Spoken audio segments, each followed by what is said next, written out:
গ্রামে হঠাৎ হেলিকপ্টারের আগমন। ভেতরে বসা এলাকারই ছেলে সৌদি প্রবাসী রাজু ফরাজি, সঙ্গে সৌদির এক নাগরিক। তাদের দেখতে উৎসুক জনতার ভিড়। বৃহস্পতিবার দুপুর 12:30টার দিকে বাগেরহাটের শরণখোলা চালিতা বনিয়া গ্রামের একটি মাদ্রাসা সংলগ্ন মাঠে হেলিকপ্টারে এসে নামেন তারা। এ সময় তাদেরকে ফুল দিয়ে বরণ করেন স্বজন ও এলাকাবাসী। সাউথখালীতে নিজ গ্রামের বাড়িতে এসেছেন মোহাম্মদ রাজু ফরাজি নামের সৌদি প্রবাসী এই বাংলাদেশি। এ সময় গুড বাংলাদেশ বলে অনুভূতি প্রকাশ করে তার সঙ্গে আসা সৌদি নাগরিক আল সামারি সাদ্দাম জাহিদ। আমি বলছি যে দেখ, তোর আমার মা বাবা দেখতে চাই। ও বলছে না, তোর মা বাবা নেই। আমি কই না, তুই চল, আমি ঘর উঠেছি, দেখ তোর কাছ থেকে আমি পয়সা ইনকাম করে আমি একটা সুন্দর করে ঘর তুলছি।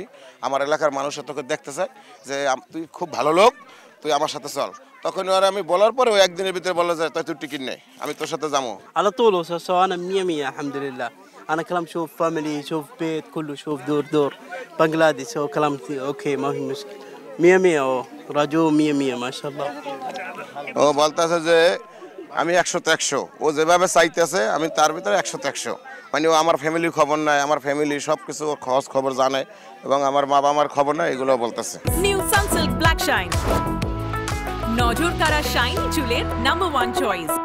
ভালোবেসে তার আচরণে বিশ্বস্ত হয়ে সে বাংলাদেশে তার বাড়ি ঘর, তার আত্মীয় স্বজন, বাংলাদেশের পরিবেশ দেখার জন্য এসেছে। মালিক নিয়ে এলাকায় আসছে, আমাদের গর্ব। আমাদের খুব এলাকাবাসীর সবার পক্ষ থেকে খুবই ভালো লাগতেছে। কফিল এখানে আসবে, কখন আসবে না আসবে না এভাবে আসলে আমরা বিশ্বাস করি না।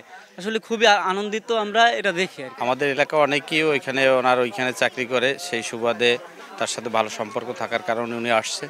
আমরা এলাকাবাসীর পক্ষ থেকেও ওনাকে আন্তরিকভাবে ধন্যবাদ জানার জন্য, ফুলের শুভেচ্ছা দেওয়ার জন্য এখানে উপস্থিত হয়েছি। আমাদের পক্ষ থেকে যতটুকু মানে বিদেশি নাগরিক পর্যটক হিসেবে যতটুকু নিরাপত্তা দেওয়ার দরকার আমরা দিয়েছি এবং এতে কোনো সমস্যা সৃষ্টি হয় নাই। এলাকার উৎসুক জনতা একটু ভিড় করছে, এটা করবেই। সৌদি প্রবাসী রাজু ফরাজি সাউথখালী গ্রামের শাহজাহান ফরাজির ছেলে। তিনি 8 বছর আগে সৌদি আরবের দাম্মাম শহরের জুবাইলে যান।